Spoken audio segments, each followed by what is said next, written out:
Salve, salve, tudo bem? Seja muito bem-vindo, seja muito bem-vinda sempre, né? Me perdoe, tô aqui com uma blusa por baixo porque tá um frio danado aqui em Curitiba. Ontem fez 1 grau, hoje deve ter feito alguma coisa próximo disso. É um frio desesperador. Mas se você gosta de frio, aqui é o seu lugar, né? Frio, com aquelas comidas boas que engordam, é o seu lugar. Mas se você não gosta de frio, fuja de Curitiba porque tá demais o frio aqui. Vamos na sequência? A aula de hoje, ó, vem comigo, aula de número 9. Vamos retomar as aulas passadas? Nas aulas passadas, nós trabalhamos o quê? Administração pública direta e administração pública indireta, falamos dos efeitos práticos entre ser criada e autorizada, analisamos o artigo 37, inciso 19 da Constituição Federal, falamos daquela relação jurídica, falamos de descentralização, centralização e todos os seus reflexos, descentralizar e desconcentrar, e ainda trabalhamos com a especialização e o nosso quadro resumo. Então é aqui que nós caminhamos dentro da administração pública direta e da indireta. Vamos retomar o ponto agora no número 5, uma vez que eu quero que você compreenda as espécies da administração pública indireta. Quem compõe a administração pública indireta? Eu começo falando da autarquia. Você fala, Barbieri, o que é uma autarquia? Bem simples. A autarquia, ela nada mais é do que um serviço. Olha que legal. Você já sabe, a autarquia é sempre pessoa jurídica de direito público, mas acima de tudo a autarquia é um serviço. Se a autarquia é um serviço, você pode anotar serviço típico, serviço próprio, serviço autônomo de Estado. Então a autarquia, ela é um serviço. Sendo um serviço, a autarquia, ela deve ser compreendida com a impossibilidade, olha isso, impossibilidade de fazer o quê? Impossibilidade de explorar a atividade econômica. Se a autarquia é um serviço, ela não pode, lembra disso, a autarquia não pode estar proibida de explorar a atividade econômica. A autarquia só pode prestar um serviço público. E mais, será sempre uma pessoa jurídica de direito público, lembrando também do quê? Lembrando, por gentileza, que nós precisamos compreender as espécies de autarquias.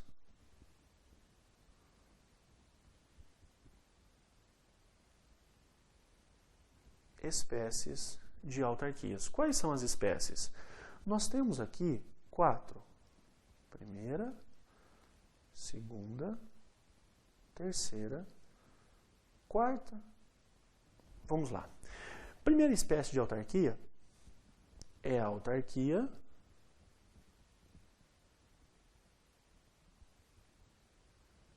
em regime especial. O que é uma autarquia em regime especial? A autarquia em regime especial é aquela que possui alguma característica, é aquela que possui alguma peculiaridade, alguma característica, alguma peculiaridade que diferencia da autarquia comum, Você fala, mas Barbieri, qual é essa peculiaridade?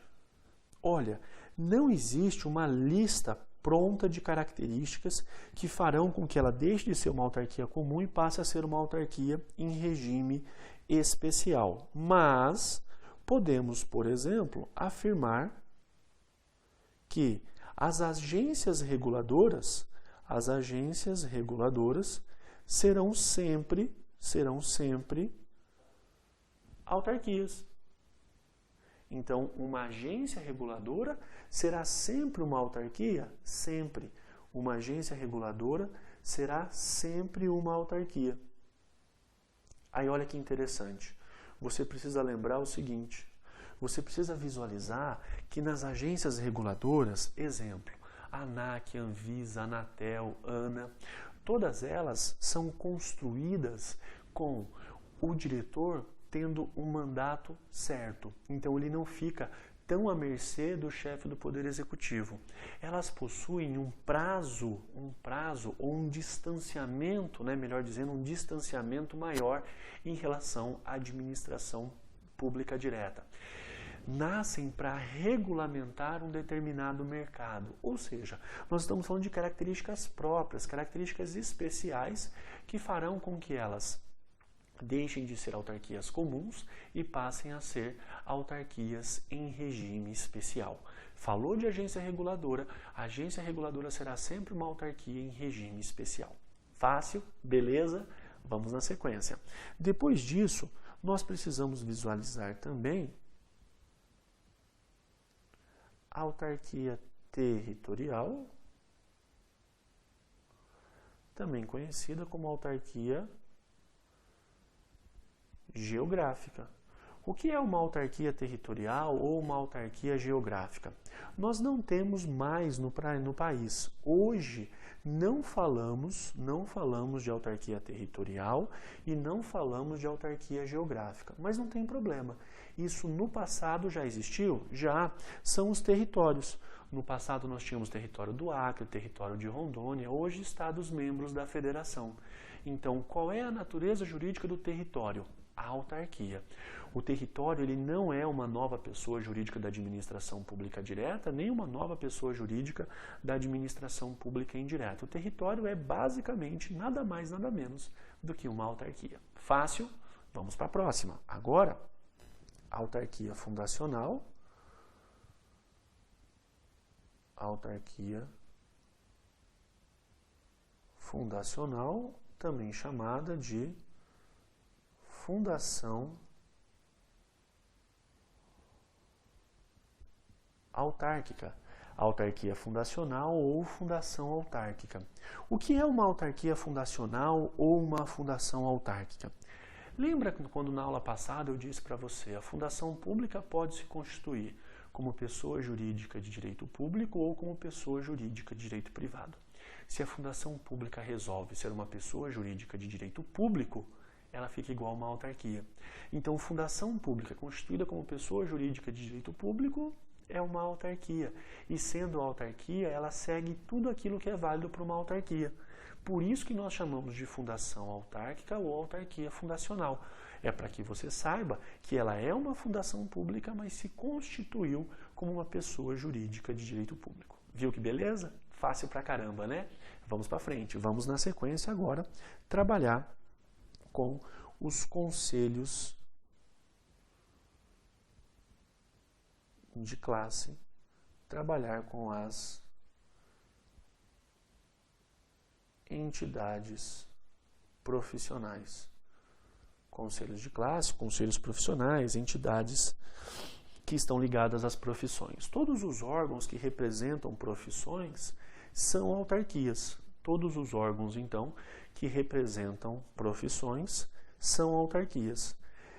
Exemplo, Conselho Regional de Medicina, Conselho Regional de Fisioterapia, todos eles que representam categorias profissionais são autarquias. Tá ótimo, com uma exceção. Vamos lá?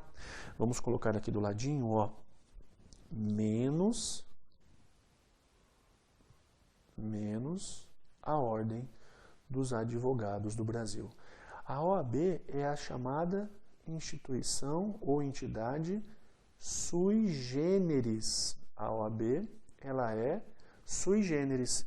E por que a OAB é sui generis? É aquilo que eu falo, parece o ornitorrinco, né? Você jura que é pato, parece pato, tem bico de pato, anda aqui igual pato. Você fala, esse troço é pato. Não é, é ornitorrinco. Sui generis é aquilo que só existe ele, não existe nada parecido. A OAB é sui generis, representa a categoria profissional dos advogados, mas não é autarquia. Não faz licitação, não realiza concurso público, não sofre controle do Tribunal de Contas. Você fala, poxa, tinha tudo para ser autarquia, mas não é. O Supremo Tribunal Federal disse que a autarquia é uma entidade sui generis e não... A OAB é uma entidade sui generis e não é autarquia. A OAB, lembra, não faz parte do Estado. A Ordem dos Advogados do Brasil não é autarquia.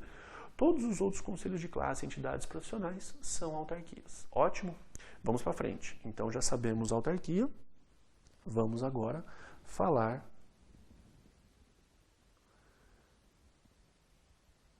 da fundação pública. Vamos falar da fundação pública. Lembra, ó, a autarquia, vou até deixar marcadinho aqui para você, a autarquia, ela é um serviço. Então, falei de autarquia, falo de serviço. Joia. E fundação pública? Fundação pública, ela é um patrimônio. Olha que legal. Fundação pública, a palavra-chave é patrimônio. Esse patrimônio é o chamado patrimônio personalizado. Esse patrimônio é aquele patrimônio em que estará voltado para atividades educacionais, científicas, culturais. Então, quando eu trabalho com uma fundação pública, a fundação pública nada mais é do que um patrimônio personalizado para atividades educacionais, científicas, culturais. Beleza? E você sabe, a fundação pública pode ser tanto uma pessoa jurídica de direito público, como também pode ser uma pessoa jurídica de direito privado. A fundação pública, então, pode ser uma pessoa jurídica de direito público? Pode. Pode ser uma pessoa jurídica de direito privado? Pode também. A fundação pública escolhe. Tanto vale ser pessoa jurídica de direito público, como também vale ser pessoa jurídica de direito privado. Perfeito? Vamos para frente. Agora, olha com quem eu vou trabalhar. Eu vou trabalhar com as chamadas empresas estatais. Você fala, opa, Barbieri, pera lá, esse nome nós não vimos ainda. Empresas estatais? Pois é, empresas estatais é o nome que nós damos a quem? As sociedades de economia mista e também as empresas públicas, sociedades de economia mistas e também as empresas públicas. Lembrando que tanto as sociedades de economia mista quanto as empresas públicas podem fazer o quê? Podem prestar um serviço público,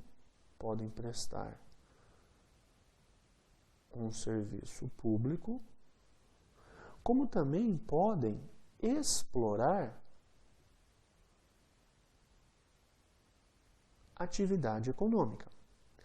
Cuidado, por gentileza, que para explorar a atividade econômica não é de qualquer jeito.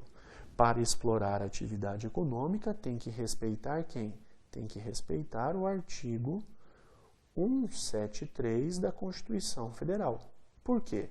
Somente poderemos ter a exploração de atividade econômica por uma sociedade de economia mista ou por uma empresa pública quando for em razão de segurança nacional ou por interesse da coletividade, em razão de segurança nacional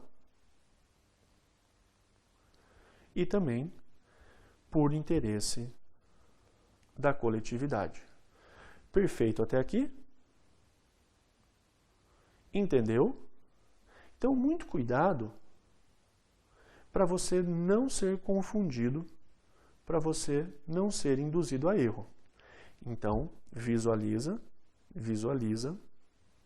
as distinções entre uma sociedade de economia mista e uma empresa pública, porque ambas podem prestar serviços públicos, como também podem explorar atividades econômicas. Só que para elas explorarem atividade econômica, tem que respeitar o artigo 173 da Constituição Federal. Em outras palavras, o Estado não pode ter panificadora, o Estado não pode ter imobiliária, porque isso não é nem segurança nacional, nem interesse da coletividade. Então, para o Estado explorar atividade econômica, tem que ser em situações bem pontuais. Joia? Beleza? Então vamos na sequência, porque você vai lembrar que nas empresas estatais, então, tanto sociedades de economia mista quanto as empresas públicas, elas serão sempre o quê? Serão sempre pessoas jurídicas de direito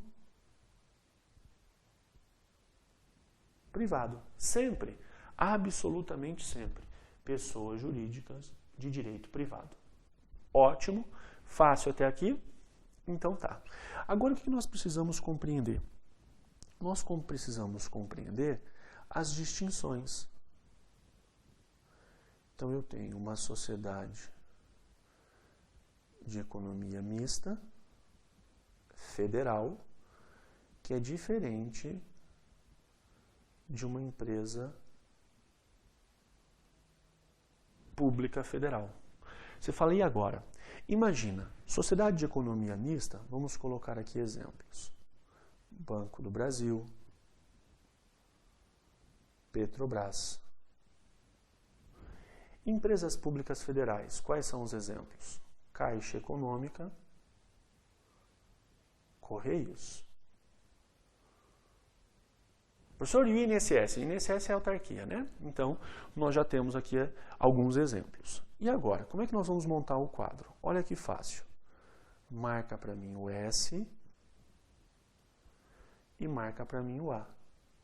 Olha que beleza. Sociedade de economia mista será sempre uma SA, sempre uma sociedade anônima. Sociedade de economia mista não pode ser limitada. Sociedade de economia mista não pode ser comandita. Só e tão somente pode ser uma SA. Tão e tão somente pode ser uma SA. Viu só que maravilha? E uma empresa pública? A empresa pública pode adotar qualquer tipo societário. Uma empresa pública pode adotar qualquer tipo societário. Fica a critério dela, está em casa, pode ser SA, pode ser limitado, o que quiser. A sociedade de economia mista, eu tenho um pouco de patrimônio privado e um pouco de patrimônio público. Mas, olha lá, a maior parte do capital tem que ser público. Então, pelo menos 51% do capital é público. Você pergunta, Barbieri, como é que isso pode cair na minha prova? Pelo menos 51% do capital é público. Ou então, é a mesma coisa que falar que a maior parte do capital é público. Até aí, nenhum problema. Mas tem uma terceira hipótese. O controle das ações com direito a voto pertence ao Estado. O controle das ações com direito a voto pertence ao Estado. Tranquilo? Capital público, capital privado, na mesma pessoa jurídica. Porém, a maior parte do capital é público, pelo menos 51% do capital é público, ou o controle das ações com direito a voto pertence ao Estado. Joia? Vem agora nas empresas públicas. Vamos lá. Nas empresas públicas é só capital público. 100% do capital é do Estado. A integralidade do capital é público. Ótimo. Lembrando também que a sociedade de economia mista será julgada por quem? Olha só, Banco do Brasil, Petrobras serão julgados, então sociedades de economia mistas federais serão julgados pela Justiça Estadual, enquanto que as empresas públicas federais, Caixa, Correios, serão julgados pela Justiça Federal. Esse é o nosso quadrinho, esse é o nosso resumo sobre sociedades de economia mista e empresas públicas. Viu que beleza? Então, cuidado para você não ser induzido a erro aqui. Lembra, a empresa pública, 100% do capital é público, isso. Posso ter capital federal, capital estadual, capital municipal, capital distrital, mas tem que ser capital público, tá ok? Enquanto que na sociedade de economia mista, todo o capital sofre uma divisão. Na sociedade de economia mista, parte dele é público, parte dele é privado. Na empresa pública é só público. Lembra, se a empresa é pública, o capital, olha lá, é público. Integralidade. Sociedade de economia mista, a maior parte do capital é público, mas eu tenho também capital privado. Perfeito? Vamos para frente. Agora nós visualizamos o quê? A questão da falência. E toma muito cuidado, porque nós vamos aqui separar a Lei 11.101, salvo engano, é de 2005, e o artigo 173 da Constituição Federal. Vamos visualizar primeiro a Lei 11.101. quero que você leia comigo, lá na lei de falência, se uma empresa pública ou uma sociedade de economia mista pode sofrer falência. Vamos lá? Lei 11.101 de 2005, é isso mesmo. 11.100, deixa eu abrir aqui, Lei 11.101 de 2005. Olha o artigo 2º. Essa lei não se aplica. Então, olha o artigo 2º da Lei de Falências, a nova Lei de Falências. Essa lei não se aplica às empresas públicas e sociedades de economia mista. Você fala, Barbieri, bem tranquilo. Uma empresa pública ou uma sociedade de economia mista não pode falir. Não tenho a menor dúvida, tá fácil, bem tranquilo mesmo. Pois é, cuidado. Cuidado, sabe por quê? Olha só. É bem verdade. Não aplica para sociedade de economia mista / empresa pública. Então, não tem aplicação nem para uma sociedade de economia mista, nem para uma empresa pública, nos termos do artigo 2º, inciso 1º. Ótimo. Agora, vai lá na Constituição Federal, no seu artigo, pega lá para mim a Constituição Federal, no seu artigo 173. Vai lá no artigo 173 e vamos compreender qual é aqui a interpretação que se dá. A lei estabelecerá, parágrafo 1º, o estatuto jurídico da empresa pública, da sociedade de economia mista e de suas subsidiárias, que explorem atividade econômica de produção ou comercialização de bens ou de prestação de serviços, dispondo sobre. Até hoje isso não existe, né? Esse estatuto jurídico não foi criado ainda pelo Congresso Nacional. Olha o inciso 2º. A sujeição ao regime jurídico próprio das empresas privadas, inclusive quanto aos direitos e obrigações civis, comerciais, trabalhistas e tributários. Então você pega o artigo 173 e você separa aquela. Então vamos falar aqui das sociedades de economia mista e das empresas públicas. Então eu tenho sociedade de economia mista / empresa pública, sociedade de economia mista / empresa pública. Essas prestam serviços públicos, são prestadoras de serviços públicos, e aqui as exploradoras de atividade econômica. Olha só que interessante. Diz o artigo 173, parágrafo 1º, que a lei estabelecerá o estatuto jurídico da empresa pública, da sociedade de economia mista e de suas subsidiárias que façam o quê? Que explorem atividade econômica. Então, espera lá. Quando eu trabalho com uma sociedade de economia mista ou uma empresa pública que explora atividade econômica, eu terei um estatuto jurídico próprio para elas, nos termos do artigo 173, parágrafo 1º da Constituição Federal. E olha o inciso 2º. Dispondo sobre a sujeição ao regime jurídico próprio das empresas privadas, inclusive quanto aos direitos e obrigações civis, comerciais, trabalhistas e tributários. Olha então o inciso 2º da Constituição Federal. Com base nisso, podem falir, então. Se uma empresa privada pode falir, a sociedade de economia mista ou a empresa pública, lógico, que explora a atividade econômica, podem falir perfeitamente. Enquanto quem faz prestação de serviço público não aplica a falência. Viu só? Essa é a interpretação conforme a Constituição. Vamos fazer a marcação aqui também com uma outra cor. Então, se prestar serviço público, uma sociedade de economia mista ou uma empresa pública, não aplica a falência. Aí você diz, tudo bem, Barbieri, entendi, mas caiu na minha prova, como é que eu faço? Se vem um texto seco, as empresas públicas e sociedades de economia mista não podem falir. Você vai lembrar que está cobrando a lei de falência, não pode falir mesmo, ponto.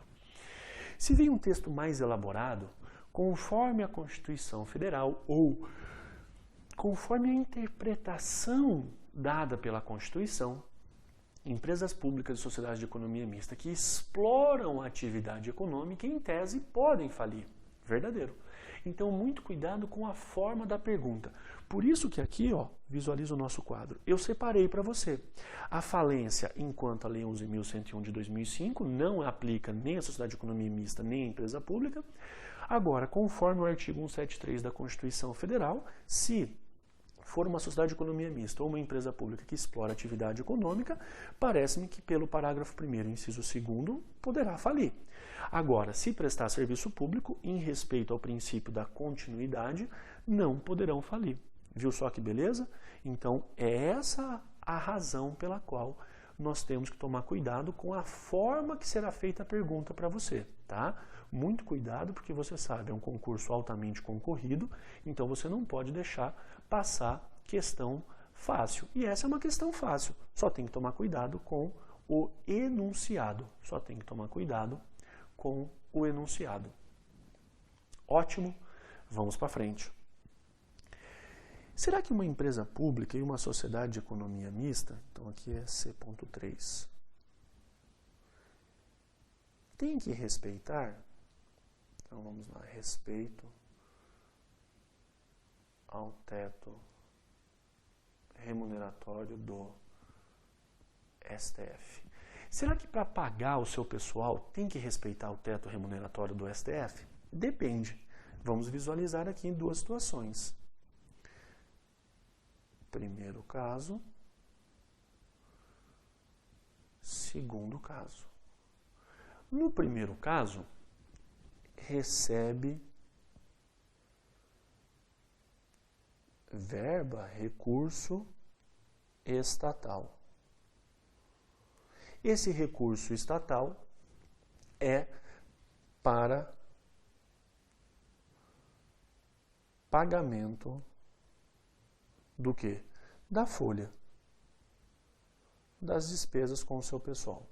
No segundo caso, não recebe verba estatal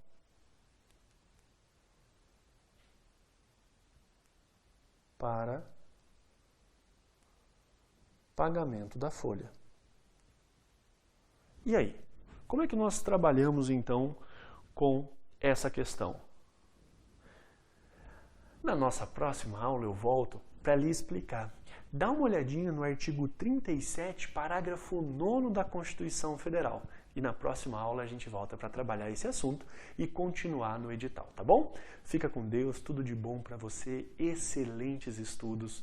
Poxa, tem dia que o estudo não rende, tem dia que parece que as coisas não estão legais, né? Mas olha, não tem problema não. O importante é você estudar. Mesmo naquele dia que você não está muito afim, que parece que as coisas não estão fluindo, continua o estudo. Mas vale um dia de um estudo mais ou menos do que um dia sem estudar.